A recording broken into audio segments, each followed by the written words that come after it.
Now we'll start mga kababayan, no? Bago po ang lahat, baka makalimutan ko, it's the 2nd day of October at ginugunita at atin pong binibigyan pugay sa buwan na ito ang tinatawag na World Teachers Month. Dati World Teachers Day lang. Ngayon daw, ang buwan ng Oktobre ay buwan ng pagpaparangal at pagpupugay sa mga dakilang gurong manggagawa. So saludo po tayo sa ating mga dakilang gurong nagsasakripisyo upang manatili po ang pagdaloy ng edukasyon at pagmumulat at pagmumolde sa kaisipan at paghuhubog sa pagkatao ng ating mga mamamayan. Ang mga guro po ang nagsasakripisyo upang magpapatuloy ang henerasyon na mataas po ang antas ng edukasyon at pag-aaral na naaabot ng mga kabataang Pilipino. But of course, even though na ginugunita po as mga bayani, sa modernong panahon itong mga gurong manggagawa, marami pa rin pong issues na kinakaharap nila. At dahil po sa ang gobyerno ay problematic pagdating po sa pagbibigay ng sectoral emphasis doon sa agenda ng mga guro, ang nakakapaglangoy at nagbibigay po ng pagsasamantala upang sakyan at gamitin po ang mga hinanaing at hinanakit ng mga guro sa gobyerno. Ito pong grupo ng CPP, NPA, NDF na kasalukuyan po ay nandyan pa rin sa Kongreso at si Lola Franz Castro po ang isa sa mga naging mukha nito, ang convicted criminal na si Franz Castro. So, sana po ay wag nating hayaan na ang Alliance of Communist Teachers or ang ACT ang nagdidikta kung ano po ang mga pagtugon na dapat gawin ng gobyernong tama sa sektor ng mga pampublikong guro, sa sektor ng edukasyon o ang tinatawag nating gurong mga manggagawa. Okay, so happy and warm salute to the every teacher na nakakarinig o makakakita po ng ating video, ng live stream natin. Kayo po ang tagapagpadaloy ng henerasyon ng mga kabataan na nagiging haligi ng ating buong bansa. Maraming salamat sa dakilang mga guro ng mga manggagawang gurong Pilipino. Mabuhay po kayo. Mga kababayan, it is unlikely that I would listen dito sa mga ilang interpellations po na nagaganap sa loob po ng House of Representatives. Subalit kanina nakita ko po itong si Antonio Tinio. Si Antonio Tinio po ay member ng Communist Party of the Philippines. Mataas po ang katungkulan yan sa urban operations, particular po sa National Teachers Bureau, na hawak po ng Communist Party of the Philippines. Sila po ang nagkukumpas nitong party list na ACT Teachers at pati na yung kanilang mass organization among the teachers and rank-and-file employees sa sektor ng pampublikong edukasyon sa ilalim po ng Alliance of Concerned Teachers. Okay? Ang party list nila, ACT Teachers. Pero iisang tuhog lang po yan. Opo, iisang tuhog lang. So itong si Antonio Tinio, I think was able to finish 3 termino niya at bumalik siya ulit, no? At naging kakolektiba ito ng mga kabatch ko rin sa CPP, NPA, NDF. And I happened to meet him and discuss with him about Communist Party organization and operations nung kabataan pa po namin. I think that was around 2000 or 2001 dyan sa Laguna, sa may Los Baños area, sa isang kilalang spring or resort, no, sa Laguna. Okay. So itong si Antonio Tinio po na operatiba ng Communist Party of the Philippines at na nagre-represent ng Alliance of Concerned Teachers and ACT Teachers Party List sa Kongreso na hawak ng CPP, NPA, NDF, nagpahayag po siya ng interpellation doon sa representante po ng Office of the President hinggil sa budget. At isa po sa budget ng Office of the President ay ang confidential fund para kay Marcos Jr. At noong 2025, mga kababayan, and even 2024, ang buwan ng expenditures or quarterly, the quarterly expenditures ng confidential fund ni Marcos Jr. ay hindi po bababa sa mga 1.2 billion pesos per quarter. Therefore, ang kanyang isang taon, average ay mga 4.8 billion pesos. At ang napansin po nito nila Antonio Tinio sa kanyang deliberation and interpellation on the budget proposed by the Office of the President, nasa said po pati ang isang ultimo sintimo, 1.2 billion pesos per quarter. Ubos na ubos po. Walang butal at walang kinabig kulang. Ubos na ubos to the last centavo. Yan po ay pambihira, subalit yan po ay malinaw na may mga hokus-pokus na nagaganap. At isa po sa pinagmulan ng pondo para gamitin sa pagmobilize ng mga 10,000 na mga pulis para bakuran at kubkubin ang mga delegation ni former President Duterte at sila po ay i-confine sa loob ng Villamor Air Base dyan sa Pasay at pati po sa pagkuha ng eroplano na itinuturong kay Saldico po yun, subalit ang hauling and maintenance and fuel ay kay Marcos manggagaling.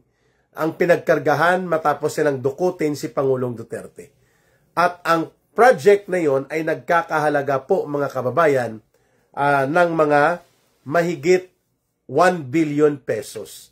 Kaya ginamit na ni Marcos ang kanyang confidential fund hindi po para protektahan ang ating bansa sa pamamagitan po ng pagiging alerto at profesional ng ating gobyerno upang labanan ang mga totoong kalaban ng gobyerno. Subalit itong 4.8 billion pesos halos na confidential fund ni Marcos ay 1/4 of this or 25% ginamit upang magkaroon po ng public manipulation hinggil po sa dito sa kay Pangulong Duterte at kung papaano po ginamit ang confidential fund upang ang 10,000 mahigit na mga pulis na pinamunuan noon ni General Diwata Torre ay isustain po nila ang pressure laban kay Pangulong Duterte when he arrived from Hong Kong in March 11 of 2025. At nakita po natin dahil sa napakalaking amount po ito, no? Ang mga pinag-uusapan natin 1.4 billion pesos per month or per quarter. So 4 na beses po nagpalabas ng pondo. 2024, ganun din po. 2025, ganun din po. Halos walang laman na natitira sa pondo ng confidential fund nila Marcos sapagkat every quarter, said na said, ubos na ubos, simot na simot po itong confidential fund ni Marcos. Not a single 1 peso or a single centavo was left, mga kababayan. At ang confidential fund ni Marcos bilang exigency fund ay hindi po nangangailangang magkaroon ng strict audit. Ito po ay parang kapareho din ng liquidation by certification. Kaya, ang pinundo para kina Torre at sa kanya mga tauhan na mahigit 10,000 mga pulis at binakuran na rin po nila doon ang mga property na gusto nilang bantayan, airport at pati iba pang mga exit na posible po na pumunta o puntahan ni Pangulong Duterte. So, mantakin po ninyo it cost mga mahigit 1 bilyon ang naturang operations laban kay Pangulong Duterte. At ang pinagmulan, hindi na po itinatanggi, pero hindi na rin po nila inaamin, pasimplihan lang. Walang iba po na ginamit para punduhan ang illegal na pagpapadukot kay Pangulong Duterte kung hindi mismo ang confidential fund ni Marcos Jr. Well, if that is the case, was there any violation under the law on the graft and corrupt practices at iba pa pong mga aspetong kriminal na pinagtakpan at pinagtaguan ni Marcos Jr. ang katotohanan kung saan ginamit ang mahigit 1 bilyon na pondo per quarter. Ibig sabihin every 3 months. Nauubos to the last centavo simot na simot, saan ginagamit ni Marcos ito? Ang mga pundo na ito na nagkakahalaga ng billions of pesos. At sapagkat hindi po aabot ng 2,000 piso lamang po ang kailangan niya para magkaroon ng update sa mga impormasyon na gusto niyang makuha, no? Several few thousands makakakuha na ng update si Marcos sa mga nangyayari sa paligid, pero bakit kailangang every quarter ay 1.2 billion pesos ang ginagastos daw? At walang resibo po ito. Liquidation lang ito on the basis of intelligence project and intelligence monitoring. Ayan. Kaya ito 1.2 billion ginamit lang malamang upang i-monitor si Pangulong Duterte, bantayan po siya at pagbalik niya ipadukot na kaagad siya. Yan ang dahilan kung bakit nakapunta na at naipadala sa ICC si Pangulong Duterte at hindi na po sinunod ang tinatawag na Rome Statute, mga kababayan. Okay? So, saan po napupunta ang 1.2 billion pesos every quarter na simot at ubos na ubos kay Marcos? No, ibig sabihin mga kababayan, malaking katanungan ito ngayon. Bagamat kalaban sa politika in terms of perspective dahil gusto nilang pabagsakin ng gobyerno, sa atin naman reformahin, but I would rather appreciate na binuksan ito, ang pag-uusapan na ito ni Antonio Tinio, na ang Office of the President in the last 3 years na nakaupo po si Ginoong Marcos, ang kanyang natipon po ay aabot na sa mga 14 billion pesos. This is another corruptive arrangement dahil hindi ka makakakuha ng kung anumang mga advantage sa confidential fund na ito kung hindi mo gagamitin ang mga justification na mapaparelease mo ito. Ngayon, lumalabas po in the last 3 years ni Marcos Jr., hindi po bumababa sa 4 na bilyon na peso hanggang 4.8 billion pesos po ang kanilang kinukuha na confidential fund nila Marcos at inaatado nila every quarter. Every 3 months, dapat ubusin, gastusin ang kanilang confidential fund kahit pa hindi po ito tumutugma sa kung ano ang nararapat na pagpapatupad ng mga intelligence project. Pero dahil nakokontrol po nito ni Marcos ang intelligence fund niya, nagagamit niya pati sa maruruming laro ng politika. At ang ginamit na pundo po para sa allowances, perks, and privileges, reward sa ginawa po ng Philippine National Police, sa ginawa po ng DOJ at iba pang sangay ng gobyerno na nagmaniobra upang mapadukot at maipatapon at maipakulong ng iligal si Pangulong Duterte, ay nagkakanya-kanya po sila ngayon ng kanilang pagtago at pagtatabon-tabon kung paano nilustay ni Marcos ng every quarter in the last 3 years ay 1.2 billion pesos po ang ginagastos ni Marcos. Ma'am Sinaida Lee from Taiwan and Naji Jasro, ingat po always. At nandyan po si Rosana Wawi Pai Puentes Jones. Cheers! Watching from New Zealand. Thank you, Wawi.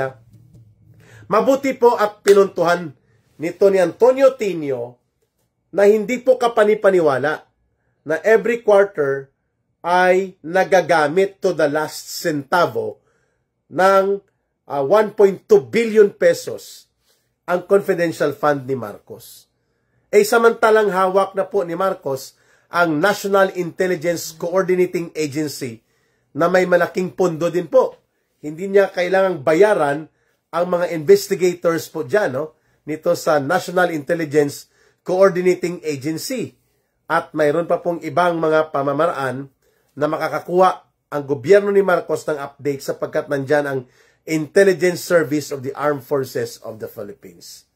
Ngayon, bakit po umabot sa mga malalim po na mga aspeto na ginamit na ang confidential fund upang isagawa itong very surgical pero border or cross-border kidnapping na ginawa po nila Ginoong Marcos laban po dito kay Pangulong Duterte.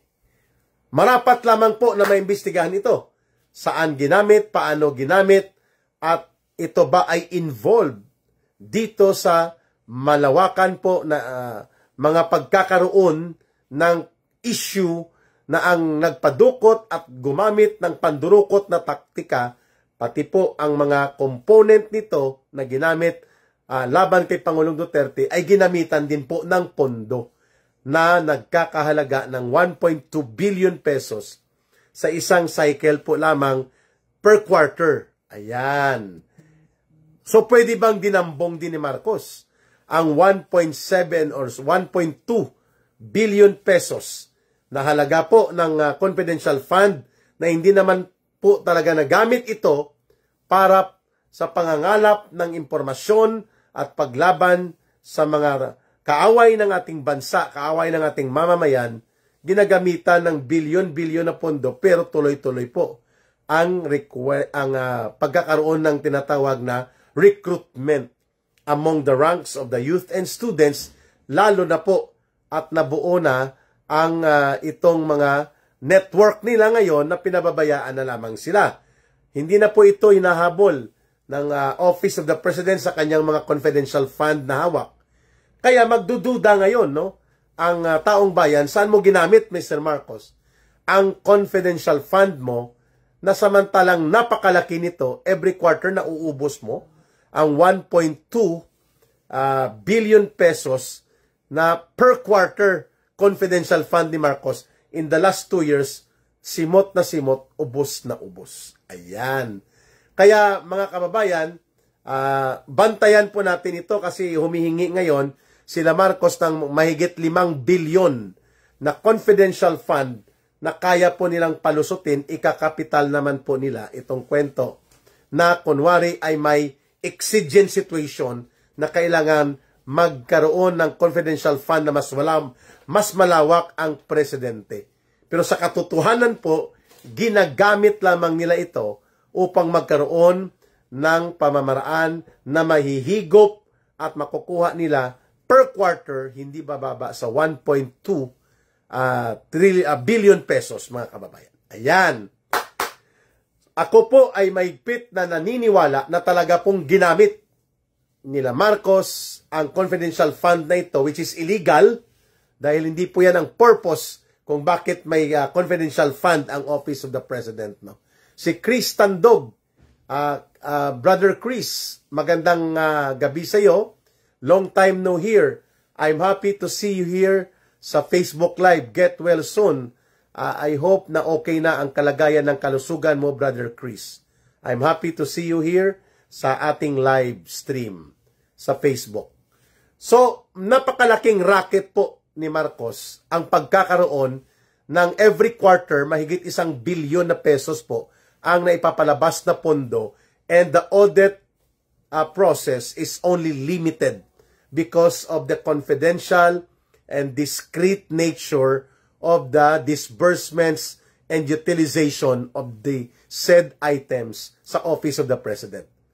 So malamang sa malamang totoo itong itinuturo ng mga sources of information that mahigit 1 billion na peso po sa confidential fund ni Ginoong Marcos, ginamit po niya sa pataksil at hindi mabuting layunin na gagamitin po ang pag-mobilize ng mga police, equipment, and other components na magre-resulta sa tinatawag na cross-border kidnapping na equivalent in the standard of international definition ng ganyang operations. Tinatawag po yan na extraordinary rendition. Illegal po yan at yan ay equivalent or tantamount to abduction or even kidnapping. Ayan. At totoo din yata na maliban sa paggamit nito sa Pilipinas, mukhang ginamitan din po ng pondo ang mga pagkilos ng CPP, NPA, NDF mula Pilipinas hanggang sa Netherlands sa pamamagitan po nitong grupong NUPL, National Union of Patakas Lawyers. At ngayon, tumutugma ang binabanggit po ni Senator Robin Padilla sa kanyang resolution this afternoon na inihain sa Senado na dapat maimbestigahan sa Senado at least kung saan napunta ang mga pundong ito kasabay ng paglabas ng balita na itinalaga ni Marcos Jr. daw. May daw muna, hindi ko pa nakita ang buong expose or call out ni Senator Robin Padilla laban kay Trillanes. Sabi niya, kailangang maimbestigahan according to Senator Robin Padilla. Bakit nagtalaga si Marcos Jr. ng isang parang special ops, special operator laban kay Pangulong Duterte sa katauhan ni Trillanes? Bakit pa kailangan gawin yan? Mayroon naman pong mga tinatawag na Philippine mission na naka-detail o gumagalaw at naka-deploy sa mga key areas all over the world. So anong papel ni Trillanes dito? Bakit siya nakikialam at bakit niya pinakialaman itong special operations na kunwari nagbisita si Trillanes sa Europe pero ang layunin pala niya ay kumuha ng mga impormasyon, mangalap ng mga intelligence laban kay former President Rodrigo Duterte. And I think ang pundo na pinagpapasasaan ni Trillanes sa kanya mga special ops na ito para i-trigger ang negatibong pagtingin ng iba pang mga bansa kay Pangulong Duterte ay kanyang gagawin po ang mga hakbang na kunwari may advocacy group sila sa Europe. Pero ang layunin pala nito ay magkaroon ng intel operations or yung parang kapareho ng espionage. Ayan. So ito po naniniwala ako na ang confidential fund ni Ginoong Marcos ay malamang sa malamang po ginagamit din sa mga kagaya nila Antonio Trillanes na ngayon ay nabubuking that he is doing mga maneuver ng isang dating senador at ngayon ay konsultant sa gobyerno ni Marcos na hindi po coordinated according to Attorney Kaufman ang ginawa nilang mga visitation na ito. And even po itong mga ginagamit ni Trillanes na kunwari may consular check doon sa kay Pangulong Duterte, mukhang ito ay isang intelligence-driven project. At kayang-kayang punduhan nila Marcos Jr. at Romualdez sapagkat yan po ay pwede nalang itago sa utilization of confidential fund, mga kababayan. Wow! Kaya pala atat na atat itong sila Hontiveros, sila De Lima, sila Trillanes, sila Kiko Pangilinan, naghalo-halo na kung bakit gusto nilang i-sustain ang mga regular na video uploads at mga pagkilos na ito upang may basis pala sila na i-monitor at pasukan ng information gathering si Pangulong Duterte. At ang nag-orchestrate at nag-control ng operation na yan ay si Antonio Trillanes. Ayan. So mga kababayan, magbabalik po ang karagdagang analysis natin dito hinggil po sa resolusyon na inihain ni Senator Robin Padilla na pinapaimbestigahan ang mga bogus subalit appearing to be acting in behalf of the Philippine government na ginagawa po ng mga alipores na ito na kailangan pong tingnan natin kagaya ni Trillanes ano ang kanyang duties and function, saan ang gagaling ang pundong ito at bakit siya itinalaga na parang special envoy beyond review ang kanyang designation ng Senado o ng Lower House of Representatives. Ayan.